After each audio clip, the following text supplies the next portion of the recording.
Hello, students. Today is Monday, a marvelous Monday, and this is Miss Louise coming from my reading house. And to guess what today is? Today is Tell a Story Day. And I chose a book that tells a story that we all can relate to. Don't forget, we're talking about connections. So I want to see how you can connect to this story. And as you see in front of me, what do you see? You see a tennis shoe. And this is a Puma pair of tennis shoes that was purchased by my husband for me. And sometimes I look at those shoes and I say, those shoes. What can I do with them? And I know that you guys, some of you love shoes. Because sometimes we love to get new things. Wear them with nice outfits and all of that. But sometimes we can't get them. Sometimes we can't get what we want. Sometimes we have to wait. Sometimes we have to take something else instead. And sometimes we forget what we already have.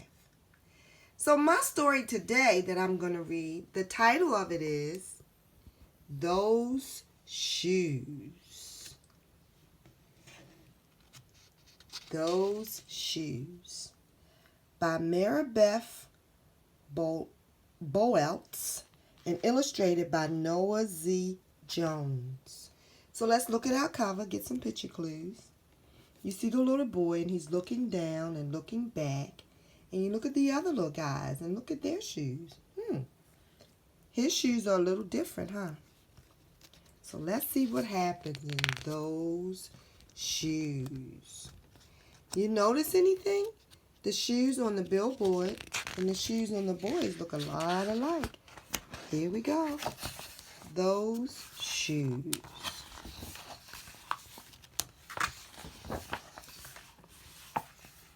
He's looking up. What is he looking at? Buy these shoes. He's looking at a billboard. It says, I have dreams about those shoes. Black high tops, 2 white stripes.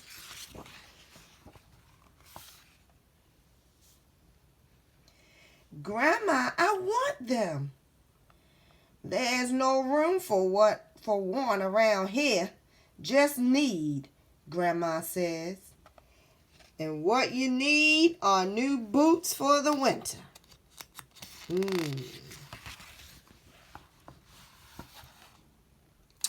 Brandon T comes to school in those shoes. He says he's the fastest runner now. Not me. I was always the fastest before those shoes came out. Nate comes to school in those shoes. Antonio and I count how many times Nate goes to the bathroom. 7 times in one day. Just so he can walk up and down the hall real slow. Next, Alan, Jacoby, and Terrence each get a pair.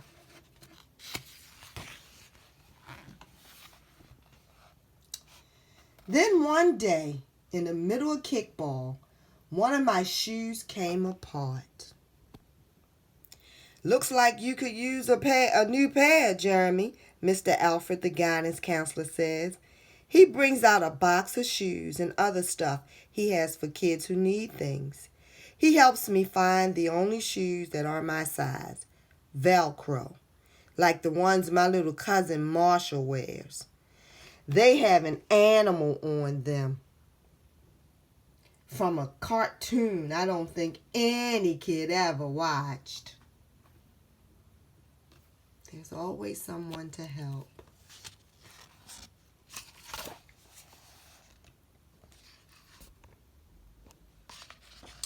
When I come back to the classroom, Alan Jacoby takes one look at my Mr. Alfred shoes and laughs. And so does Terrence, Brandon T, and everyone else. The only kid not laughing is Antonio Parker. At home, Grandma says, How kind of Mr. Alfred. I nod and turn my back. I'm not going to cry about any dumb shoes. But when I'm writing my spelling words later, every word looks like the word shoes. And my grip is so tight on my pencil, I think it might burst. He's a little upset, isn't he? Sometimes we can't get what we want.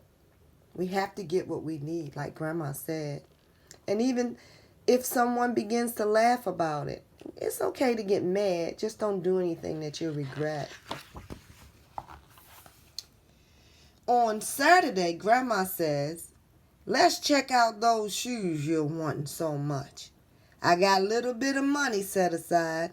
Might be enough. You never know. At the shoe store, Grandma turns those shoes over so she can check the price. And when she sees it, she sits down heavy. Maybe they wrote it down wrong, I say. Grandma shakes her head. Sometimes we just cannot afford what we want. Sometimes times gets hard. And we have to accept the fact that we may have to wait or get something else. Then I remember the thrift shops.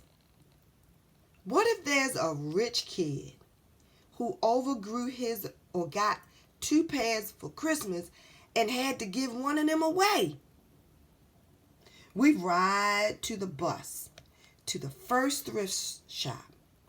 Black cowboy boots, pink slippers, sandals, high heels, every kind of shoes except the ones I want. We ride the bus to the second thrift shop. Not a pair of those shoes in sight. Around the corner is the third thrift shop. And I see something in the window.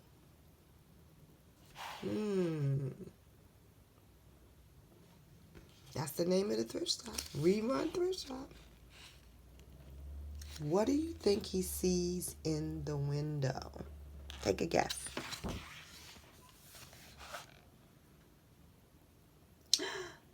Those shoes.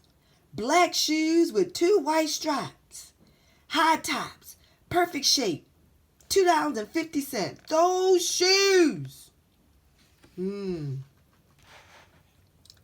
My heart is pounding hard as I take off my shoes and hitch up my baggy socks. How exciting, Grandma says. What size are they? I shove my foot into the first shoe, curling my toes to get my heel in. I don't know, but I think they fit.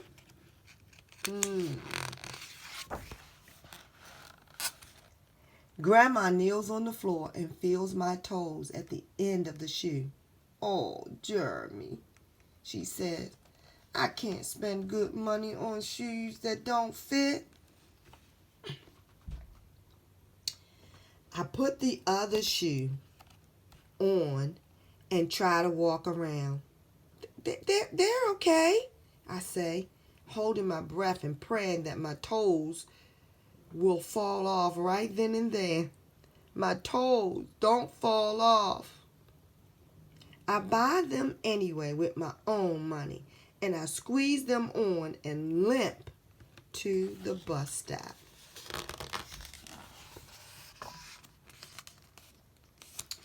Oh my, have you ever done that before? At home a few days later, Grandma puts a new pair of snow boots in my closet. There's the snow boots. And doesn't say a word about my 2 big feet shuffling around in my 2 small shoes. Sometimes shoes stretch, I say, and Grandma gives me a hug. He really wanted those shoes to fit. I check every day, but those shoes don't stretch. I have to wear my Mr. Alfred's to school instead. One day during math, I glance at Antonio's shoes. One of them is taped up, and his feet look smaller than mine. What do you think he's gonna do? Remember, Antonio was the one who didn't laugh. After school, I head to the park to think. Antonio is there, the only kid who didn't laugh at my Mr. Alfred shoes.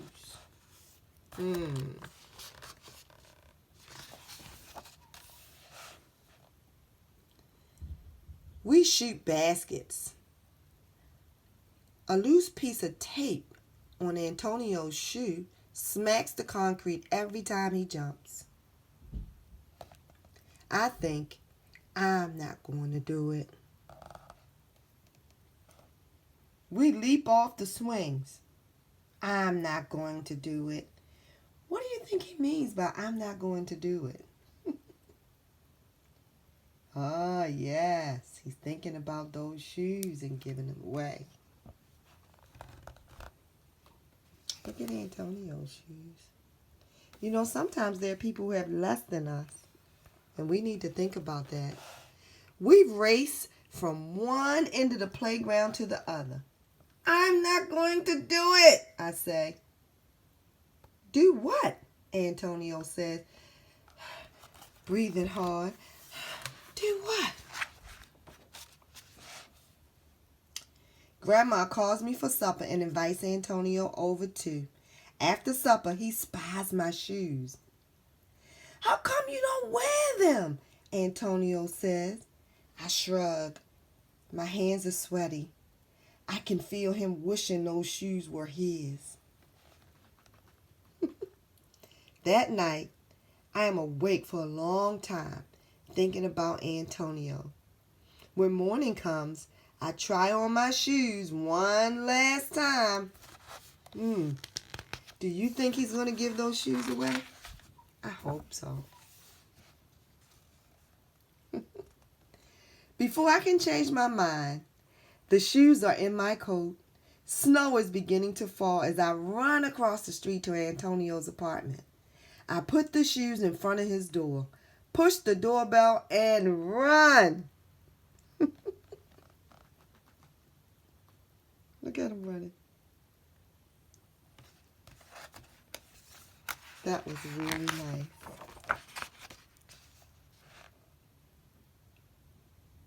At school, Antonio is smiling big in his brand new shoes. I feel happy when I look at his face and mad when I look at my Mr. Alfred shoes. But after or later, when it's time for recess, something happens. Everywhere there is snow. Leave your shoes in the hall and change into your boots, the teacher announces. Leave your shoes in the hall? It's then I remember what I have in my backpack. New boots. New black boots that no kid has ever worn before. Standing in line to go to recess, Antonio leans forward and says, "Thank you." I smile and give him a nudge. Let's race. The end. Wow. What do you think of that story? Now we're in a time where a lot of people need a lot of things. And sometimes we have things that we really don't need. Or we have more than enough. Maybe you can think of something that you can give to someone who doesn't have anything at this time. Well, that's my story for today. I wanted you to think about someone else instead of yourself. But don't forget to wash your hands. I'll read to you tomorrow. Coming from the Reading House, this is Miss Louise. Have a great day. Bye-bye.